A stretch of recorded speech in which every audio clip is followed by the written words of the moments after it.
Hello সুপ্রিয় দর্শক বন্ধুরা, আমি অ্যাস্ট্রোলজার লিটন জয়ধর। আশা করি আপনারা সবাই ভালো আছেন, সুস্থ আছেন, নিরাপদে আছেন। আপনারা ভালো থাকেন, সুস্থ থাকেন, নিরাপদে থাকেন এই কামনাই করি। আজকে আপনাদের সাথে যে বিষয়টি নিয়ে কথা বলবো সেটি হচ্ছে প্রবাল পাথর। এই প্রবাল পাথরের যে গুরুত্ব, সেই গুরুত্ব নিয়ে আলোচনা করব। কারণ মানব জীবনে প্রবাল পাথর কতটা উপকারী সেটি আজকে বিস্তারিত আলোচনা করব। কারণ এই প্রবাল পাথর সম্পর্কে যদি আমাদের জানা থাকে তাহলে আমরা প্রত্যেকে এক একটি প্রবাল পাথর ব্যবহার করব। আজকে প্রবাল পাথরের উৎপত্তি, প্রবাল পাথরের উপকারিতা, অপকারিতা এবং প্রবাল পাথর এবং প্রবাল পাথরের সাথে কোন পাথর আপনি ব্যবহার করবেন, কোন পাথর কখনো ব্যবহার করবেন না, ইত্যাদি বিষয় নিয়েই আজকের এই ভিডিওটি।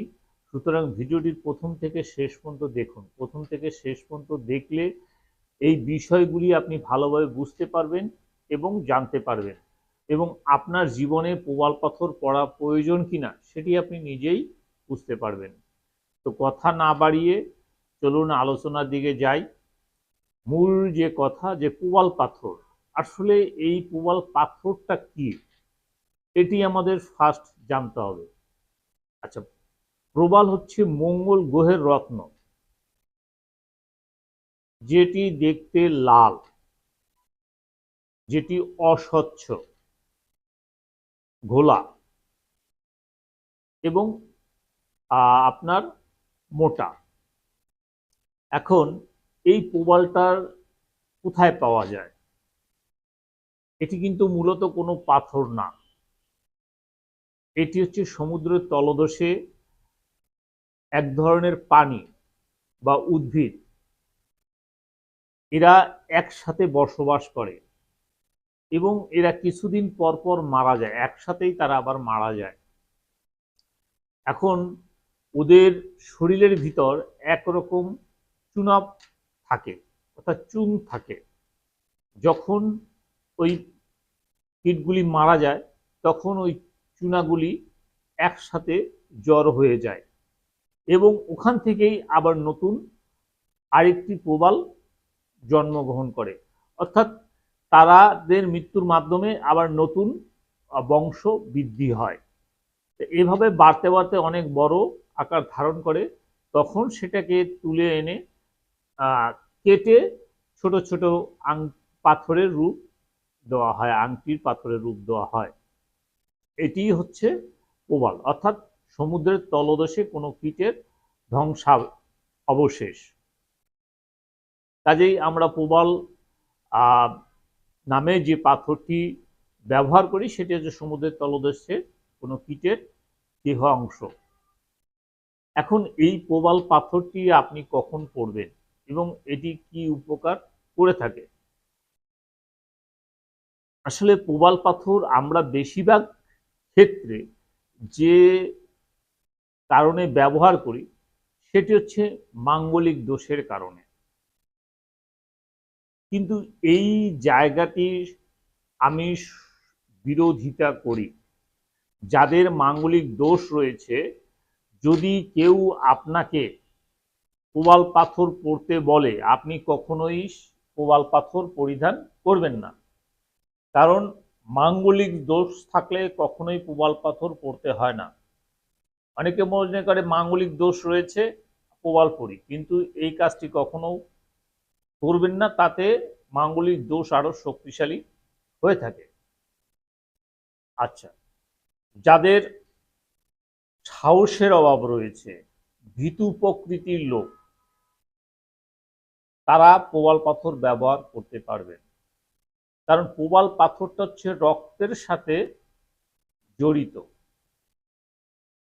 যাদের রক্তে দূষিত রয়েছে বা দূষিত জীবাণু রয়েছে রক্তে, তারা প্রবাল পাথর ধারণ করতে পারেন।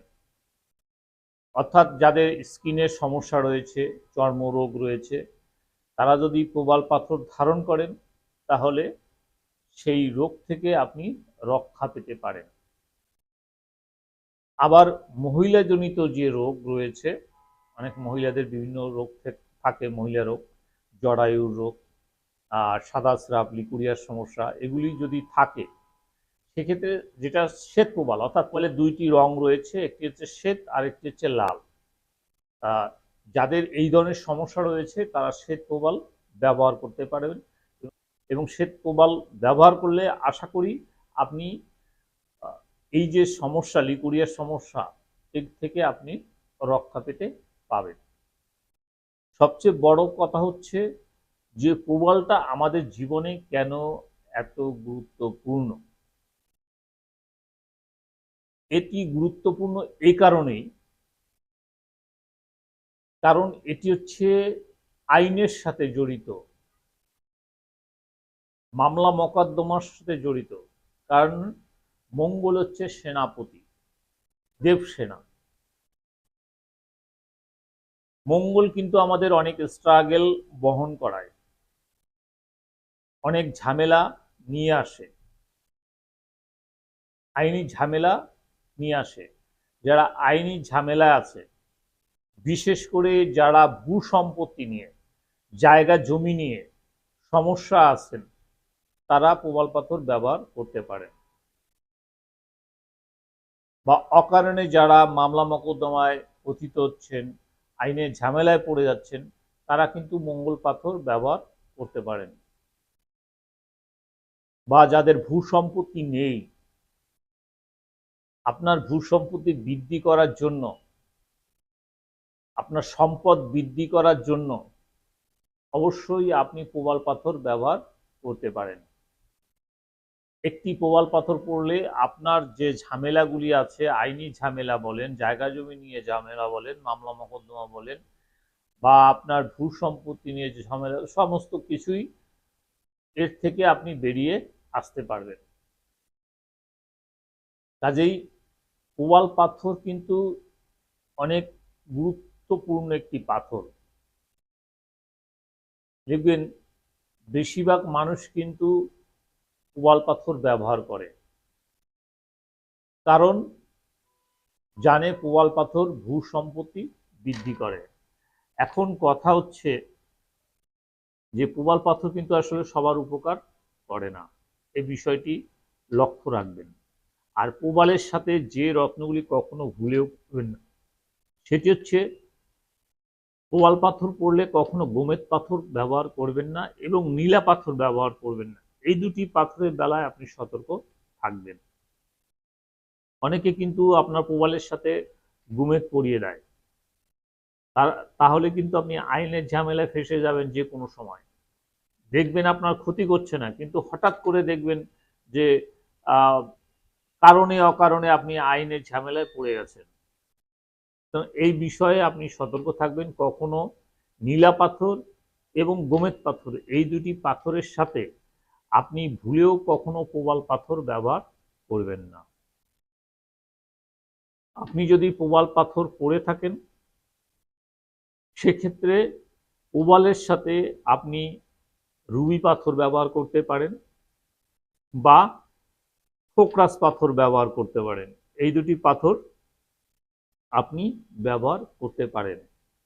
প্রবালের সাথে কখনো শুক্রের রত্ন পড়বেন না, তাতে কিন্তু আপনার চরিত্র নষ্ট হবে। 100% আপনার চরিত্র নষ্ট হবে, আপনাকে মেয়েদের প্রতি আকৃষ্ট করে ফেলাবে, যাতে করে আপনার চরিত্র নষ্ট হয়ে যাবে। সুতরাং ভুলেও আপনি প্রবালের সাথে ডায়মন্ড ব্যবহার করবেন না বা শুক্রের রত্ন ব্যবহার করবেন না। তো আজকে আপনাদের সংক্ষিপ্তভাবে এই প্রবাল পাথর নিয়ে কথা বলেছি। যদি ভিডিওটি ভালো লাগে তাহলে একটি লাইক, একটি শেয়ার, একটি কমেন্ট করবেন এবং পরবর্তীতে কী ধরনের ভিডিও দেখতে চান আমাকে লিখে জানাবেন। আমি সেই অনুযায়ী ভিডিও বানিয়ে আপনাদেরকে উপহার দেওয়ার চেষ্টা করব। পরবর্তী ভিডিও পর্যন্ত আপনার সবাই ভালো থাকুন, সুস্থ থাকুন, নিরাপদে থাকুন, এই কামনা করে আজকের মতো বিদায় নিচ্ছি। সবাইকে অনেক অনেক ধন্যবাদ।